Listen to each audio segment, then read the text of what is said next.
Hai, saya Nindi. Sekarang saya akan membahas tentang psikopat cantik yang membunuh ibunya sendiri. Siapakah dia?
Siapa sih yang tidak kenal dengan Isabella Guzman ini?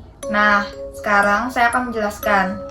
Pertama-tama, Isabella Guzman ini adalah seorang gadis cantik yang membunuh ibunya sendiri dengan 151 tusukan di wajah dan di leher. Nah, saya telah membaca dari artikel tribunmanado.co.id yang berjudul Kasus Psikopat Cantik Gemparkan Dunia. Isabella bunuh sang ibu dengan 151 tusukan di wajah dan di leher.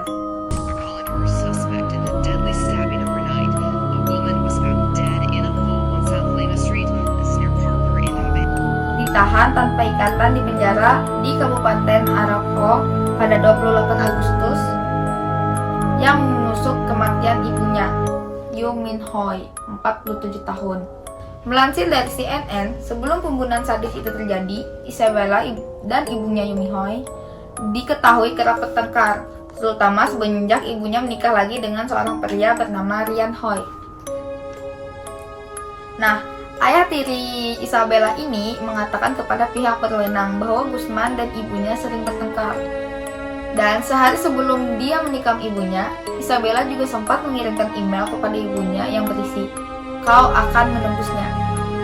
Ketika menerima surat itu, ibunya sempat menelpon kepolisian dan meminta datang ke rumahnya. Lalu, beberapa hari kemudian, polisi pun datang menemui dan memenuhi permintaan ibunya tersebut. Lalu, keesokan harinya, Isabella melancarkan aksinya di rumah ibunya di blok 2600 Jalan Sot 5. Setelah polisi mendatangi rumah mereka tersebut, lalu Hoi mengatakan kepada polisi bahwa istrinya menunjukkan kepadanya sebuah email yang dikirimkan oleh Isabella kepada ibunya beberapa hari yang lalu. Dan pada pagi pembunuhan itu, dia mengirimkan email lagi yang berisi, "Anda akan membayar." Lalu, setelah itu, Yumi Hoi menelpon polisi lagi dan meminta mereka untuk mendatangi rumahnya lagi karena putrinya mengancam akan melukainya di pernyataan tertulis tersebut. Setelah berbicara dengan Yumi Hoi dan Guzman, petugas yang menanggapi memutuskan ada masalah keluarga yang sedang berlangsung di antara mereka dan tampaknya sudah susah diselesaikan. Pernyataan di dokumen pengadilan. Lalu, Ryan mengatakan kepada polisi bahwa dia kemudian mendengar suara dentuman dari lantai atas dan istrinya memanggil namanya. Ryan mengatakan kepada pihak yang berwenang bahwa ketika mencoba membuka pintu kamar mandi, Guzman mendorongnya dengan punggungnya agar tetap tutup. Lalu Ryan mengatakan dia kemudian turun ke bawah menelpon 911 atau 911 dan mengatakan kepada petugas operator bahwa istri dan putrinya ada di dalam kamar mandi dan bisa melihat darah mengalir dari bawah pintu ke kamar mandi.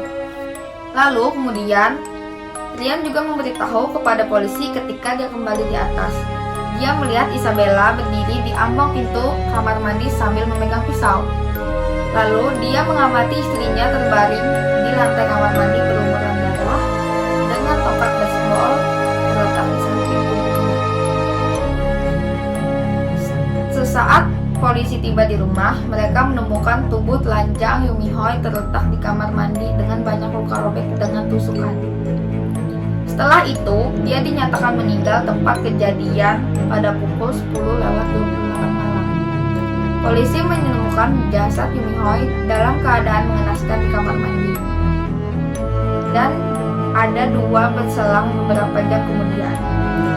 Lalu, Ryan Hoi memberitahu pihak berwenang bahwa setelah petugas pergi, Guzman pergi ke kamar tidurnya dan tetap di sana sepanjang malam, sementara ibunya kembali bekerja. Ketika Yumihoi kembali di rumah sekitar jam 9:30 malam, Ryan Hoi berkata, dia naik ke atas untuk mandi. Hoi mengatakan kepada polisi bahwa dia kemudian mendengar suara dentuman dari lantai atas dan istrinya memanggil namanya. Hoi mengatakan kepada pihak yang berwenang bahwa ketika dia membuka pintu kamar mandi, Guzman mendorong dengan punggungnya agar tetap tertutup. Hoi mengatakan dia kemudian turun ke bawah dan menelpon 911 dan mengatakan kepada petugas operator bahwa istrinya dan putrinya ada di dalam kamar mandi. Lalu, Ryan Hoi bisa melihat darah mengalir dari bawah pintu ke kamar mandi. Hoi juga memberitahu polisi bahwa ketika dia kembali ke atas, dia melihat Isabella berdiri di ambang pintu sambil memegang pisau. Hoi kemudian mengamati istrinya terbaring di lantai kamar mandi berlumuran darah dengan tongkat baseball terletak di samping tubuhnya. Ketika polisi tiba di rumah, mereka menemukan tubuh telanjang Yumihoi terletak di lantai kamar mandi dengan banyak luka robek dan tusukan. Dia dinyatakan meninggal di tempat kejadian pada pukul 10:28 malam. Polisi menemukan jasad Yumihoi dalam keadaan mengenaskan di dalam kamar mandi lantai 2 selang beberapa jam kemudian. Isabella Guzman diringkis dalam waktu 16 jam sejak ditetapkan sebagai buronan. Ketika itu usianya masih menginjak 18 tahun dan sekarang dia sudah 25 tahun. Ketika disidang di pengadilan untuk mempertanggungjawabkan perbuatannya, Isabella sempat tersenyum ke arah kamera wartawan yang menyorotnya. Pengadilan Colorado sendiri memvonis bahwa Isabella tidak bersalah.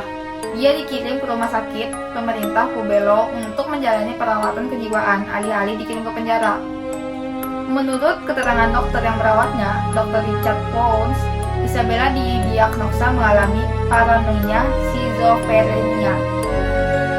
Dia sering menatap ke ruang hampa lalu berbicara dengan seseorang yang tidak terlihat, dan dia tertawa sendiri, kata Dr. Richard.